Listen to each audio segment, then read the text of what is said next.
नमस्ते। आज हामी how to prepare yourself for accurate lab result भन्नाले कुनै ल्याबमा जानुभन्दा अगाडि आफूले आफैलाई कसरी राम्रो रिपोर्ट निकाल्नमा आफ्नो दायित्व के भन्ने कुरामा एज अ पेसेन्ट त्यो हामी आज कुरा गर्दैछौँ। ल्याबमा चाहिँ हामीलाई के लाग्छ भने सबभन्दा धेरै गल्ती चाहिँ जब यो टेस्ट गरिरहेको बेला चाहिँ गल्ती धेरै हुन्छ भन्ने कुरा हामीलाई लाग्छ र यो जायज पनि देखिन्छ। तर रिसर्चमा के भन्छ भन्दाखेरि 70% जुन चाहिँ एरर जुन चाहिँ हुनु नपर्ने कुरा चाहिँ प्री एनालिटिकल फेजमा हुन्छ भन्छन्। अब प्री एनालिटिकल फेज भन्दा के हो भन्दाखेरि चाहिँ ल्याबमा टेस्ट गर्ने बेला चाहिँ 3टा फेज हुन्छन् ब्रोडली हेर्दाखेरि चाहिँ। एउटा प्री एनालिटिकल, एउटा एनालिटिकल र एउटा पोस्ट एनालिटिकल। प्री एनालिटिकल भने जबदेखि त्यो डाक्टर साहबले प्रिस्क्रिप्सन लेख्नुहुन्छ त्यहाँदेखि मेसिनभित्र छिर्ने बेलासम्मको फेजलाई प्री एनालिटिकल भनिन्छ। त्यसलाई पनि विभिन्न भागमा डिभिजन गरिन्छ तर ब्रोडली चाहिँ एउटै हो त्यो। त्यसपछि एनालिटिकल भने चाहिँ रिपोर्ट त्यो स्याम्पल चाहिँ मेसिनभित्र छिरेपछि उसले गर्ने प्रोसिडियर र पोस्ट एनालिटिकल भने चाहिँ रिपोर्ट आएपछि रिपोर्ट चाहिँ पेसेन्टको हातमा जाउन्जेलसम्म चाहिँ पोस्ट एनालिटिकल। यो 3टामा हामीलाई लाग्ने चाहिँ त्यो बिचको फेज एनालिटिकल मेसिनको फेजमा गल्ती हुन्छ तर होइन। 70% जुन चाहिँ गल्ती हुन्छ त्यो चाहिँ प्री एनालिटिकलमा हुन्छ। सो एज ए पेसेन्ट हाम्रो कर्तव्य के त हामीले कसरी आफ्नो रिजल्ट राम्रो बनाउनमा, राम्रो भन्नाले नराम्रो छ भने त राम्रो निकाल्न खोज्नु त भएन, तर जे जिउमा छ त्यो नै आउनको लागि चाहिँ आफ्नो भूमिका के भन्ने कुरामा आज हामी छलफल गर्नेछौँ। र मैले पहिले नै भने यो ल्याबमा पनि जब यहाँहरू डक्टर त्यहाँ जानुहुन्छ डक्टर साहबहरूले एनालाइज गर्नु भएपछि यो अहिले देखिन्छ कि यो रिसर्च बेस्ड कुरा हो कि 70% जति डायग्नोसिस चाहिँ ल्याब या रेडियोलोजीको इन्भेस्टिगेसनको आधारमा हुन्छ। त्यसले गर्दा त्यो कुरा त it is as important as going to a doctor.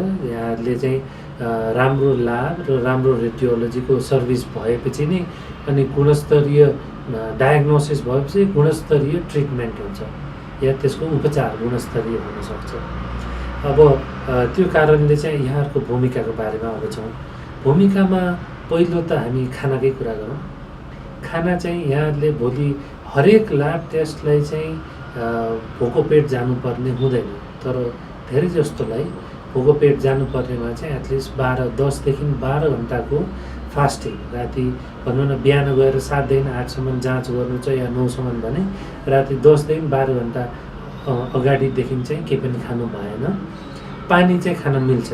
अब धेरै जस्तो के देखिन्छ भने केही पनि नखाएर आउनुहोस् है भनेर भनिदिएपछि कहिलेकाहीँ पानीको मात्रा पनि कम खानाले पनि भनौँ न कुनै भ्याल्युजहरूमा तलमाथि आउन सक्छ। त्यसले गर्दा पानी चाहिँ स्वाभाविक चाहिँ आफूले जे खाने त्यो खान मिल्छ। र अर्को चाहिँ खानाको कुरामा गरौँ। हिजो अस्ति राति भोज थियो, भोजमा जानुभयो, भोजमा जान साथै चिल्लो खाइयो या अलिकति एल्कोहल खाइयो, त्यो कारणले गर्दा अर्को दिन बिहान आएर लिपिड प्रोफाइल गर्नुभयो भने लिपिडहरू रेज्ड हुनसक्छ या बढेको हुनसक्छ भनौँ। त्यसको साथसाथै केही खाएर आइदिनु भयो बिहान या हिजो धेरै नै गुलियो खाइयो भनेपछि आज फास्टिङ ब्लड सुगर इन्क्रिज हुनसक्छ।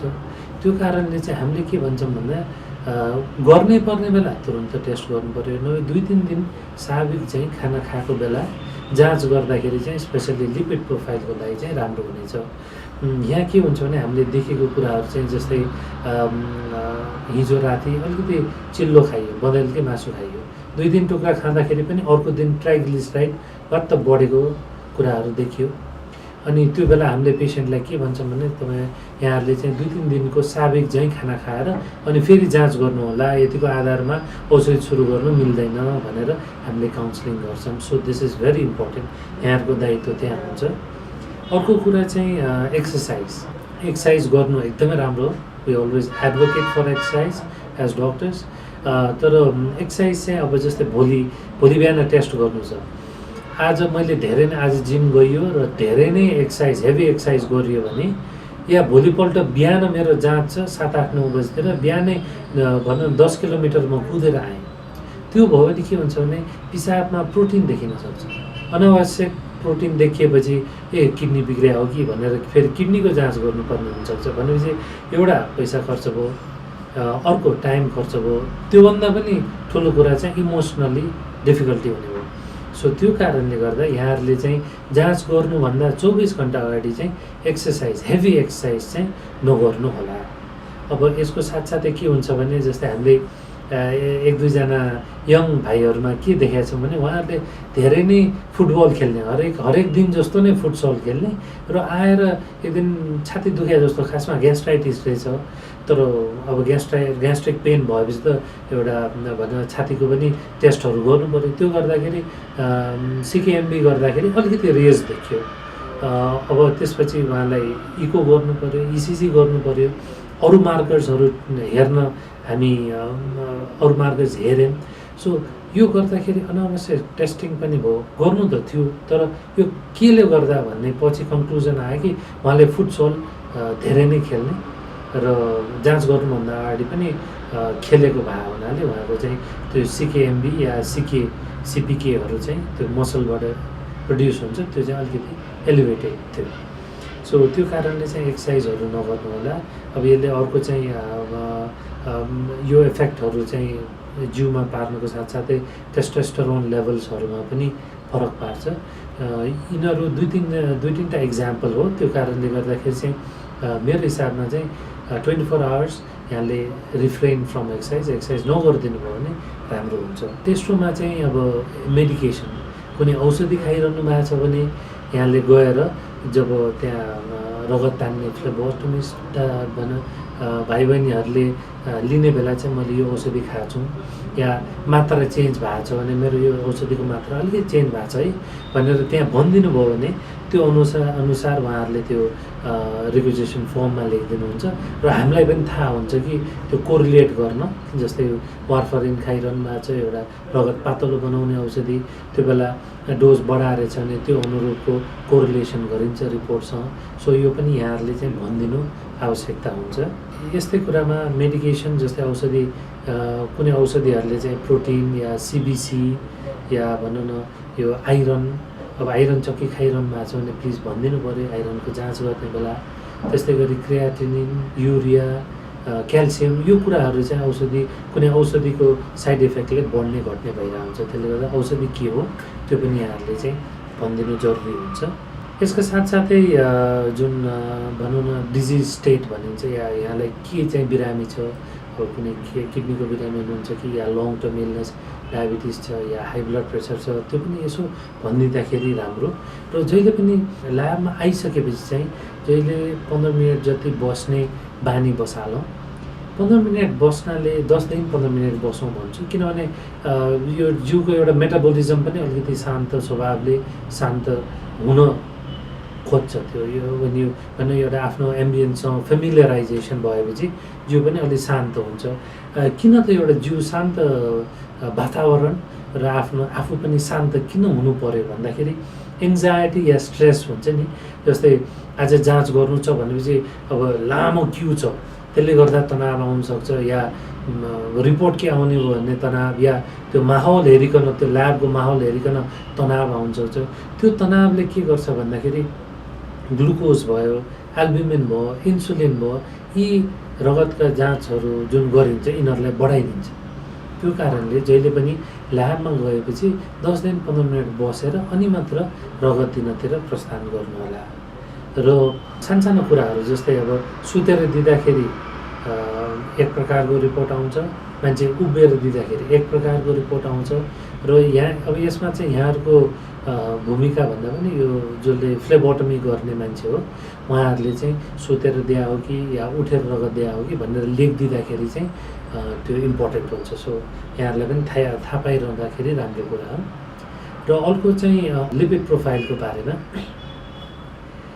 जस्तै हिजो धेरै चिल्लो खाइयो, चिल्लो पदार्थ या एल्कोहल खाइयो, त्यसले गर्दाखेरि त्यो जिउमा एउटा लाइपेमिक स्याम्पल भन्छौँ, त्यो जुन चाहिँ सिरम हुन्छ त्यो चाहिँ धेरै पहेँलो र गाढा खालको हुन्छ, टर्बिड हुन्छ। त्यो भएपछि चाहिँ धेरै जस्तो टेस्टहरूमा चाहिँ त्यसले इन्टरफियर गर्छ भनेपछि त्यसले गर्दाखेरि रिपोर्ट सही नआउन सक्छ।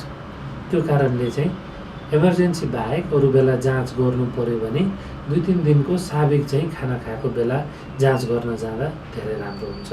अन्त्यमा चाहिँ एउटा संक्षिप्तमा भन्ने हो भने चाहिँ 24 घन्टा अगाडि एक्सर्साइज, हेभी एक्सर्साइज नगरौँ।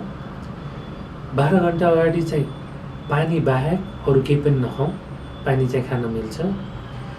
इनकेस यहाँहरूले स्मोक गर्नुहुन्छ भने स्मोकिङ 1 घन्टा स्मोकिङ गर्नु त नराम्रो हो, तर गरिरहनु भएको रहेछ भने 1 घन्टा अगाडि स्मोक सिजेसन गरौँ, भन्नाले 1 घन्टा अगाडि स्मोकिङ नगरौँ।